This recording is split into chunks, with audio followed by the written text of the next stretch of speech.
Hello students, this video is for class 6 physical science. In this video I am going to continue with the chapter that have started with you people, that is primary concept of force and energy. So let us continue with our chapter.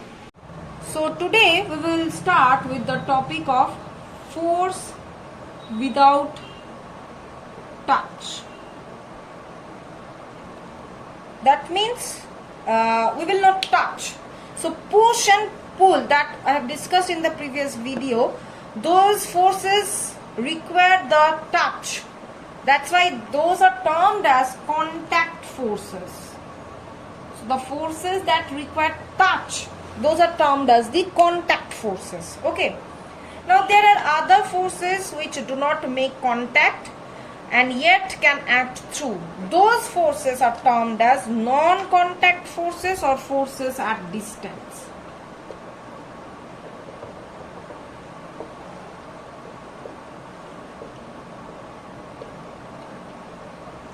Okay, so suppose gravity, which is the invisible force with which a body is attracted towards the center of the earth. So there is nothing attached to the body by which the force is applied. Still it is creating the force. Next force is that a body on the earth's surface is in a very strong gravitational field of the earth. The body experiences that due to this earth's gravity. This gravitational force is called as the weight of the body. Our weight is nothing but that gravitational force of the earth by which it is pulling us towards its center.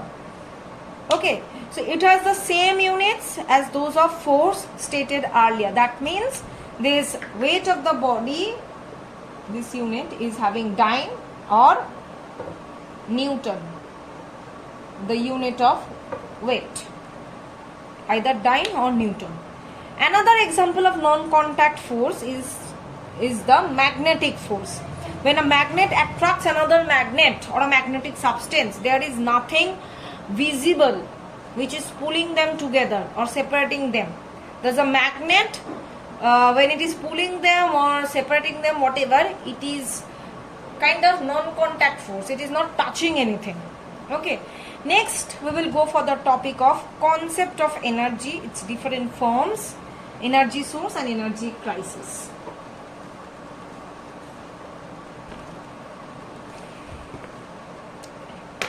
So, concept of energy. Now, suppose when we wake up in the morning after a night sleep, we are full of capacity to do the work. Now, as the day goes and goes, gradually we lose our capacity. That means we are losing our energy to do the work. The capacity reduces to minimum. We say that we are extremely tired. Because why? Because our energy is totally exhausted throughout the day by doing various jobs. Now, if we do not eat for a long time, we feel the same tiredness and also lose the capacity to do the work. These happens when we lack the energy.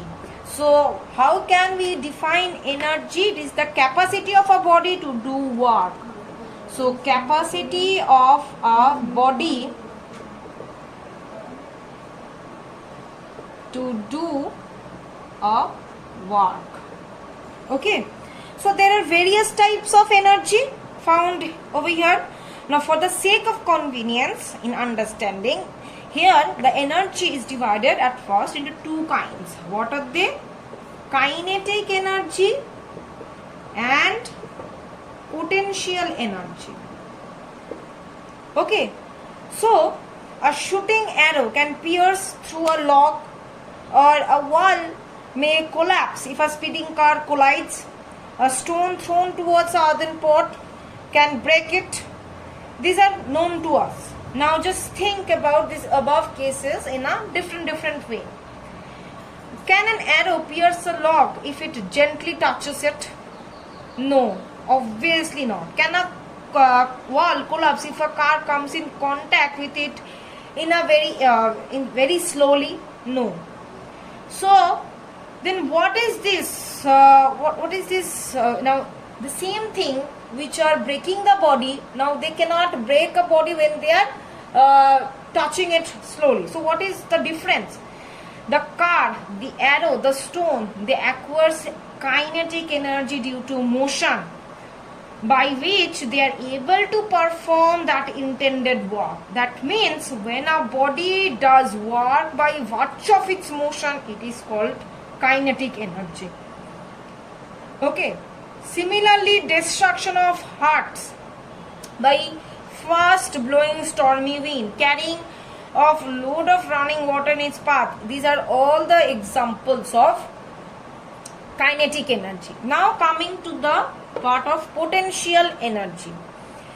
Now suppose keep a nail on a wooden plank and gently touch the head of the nail with a hammer.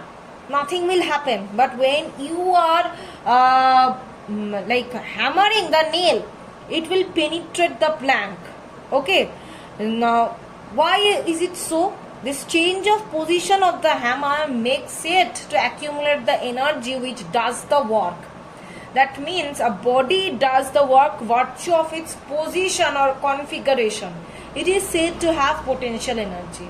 Another example like catapult and a stone. The stone is set in the catapult. Now by stretching the catapult, you are firing the stone. When the stone flies and it is hitting another surface, so it is creating or messing it up or whatever you want, that work is done by that stone. Okay, but it will not done if you just gently put that stone over there. No. So kinetic energy and potential energy, they togetherly termed as mechanical energy.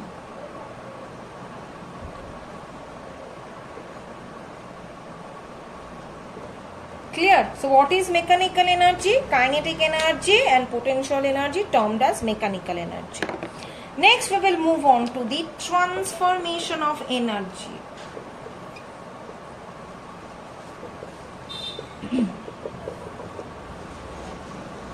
Now, what is transformation of energy? Now see, there are 8 forms of energy found in the nature, like mechanical energy, heat energy, light energy, sound energy, electrical energy, and many others. Now whenever our work is done in anywhere, one form of energy gets converted to another. See, energy cannot be created, neither it can be destroyed. It can only be converted from one form to another form, like from sound energy to light energy to heat energy, like this. So this conversion of the energy from one to another form is termed as transformation of energy. Am I clear? This is termed as the transformation of energy. So till this much I am keeping today's video. In the next video I will continue with the chapter. Thank you everyone.